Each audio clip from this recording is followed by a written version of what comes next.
Mr. Clement, let's imagine that I agree with you about the definition, about the causal connection here, and I think it's broad.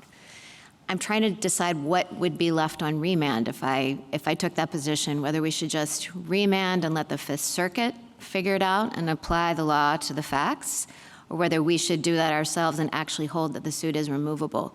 One thing I'm worried about is the colorable federal defense.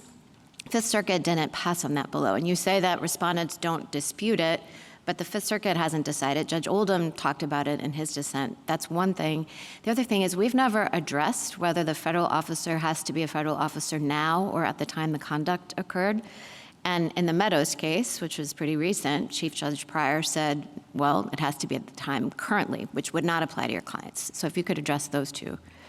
Well, there's a lot there. I mean, first, and let me make sure I don't forget either piece. So on the first piece, I mean, I think it's critical that this court, not just say related to is the right test, but should apply it because, you want to provide some guidance to the lower courts. So I think at least you want to at least go so far as to saying this is a clear case that satisfies the test.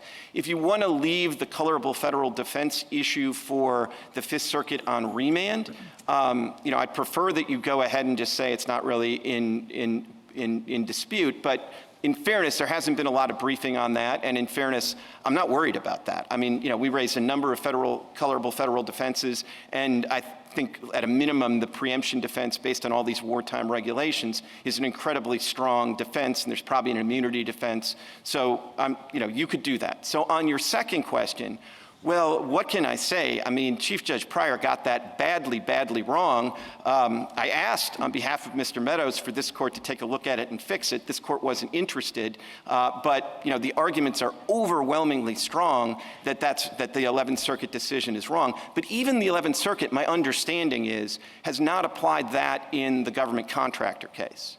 Because, there's a lot wrong with that approach, but one of the things is it's really hard to apply in the government contractor case, because what are you saying? Like, the contract officer that gave us the contract in World War II still needs to be alive or still needs to be on the job? I mean, that doesn't make any sense. Well, I don't know whether it makes sense or not, because as you say, we didn't take up that question before. I just don't want to implicitly resolve it here because it's a live one.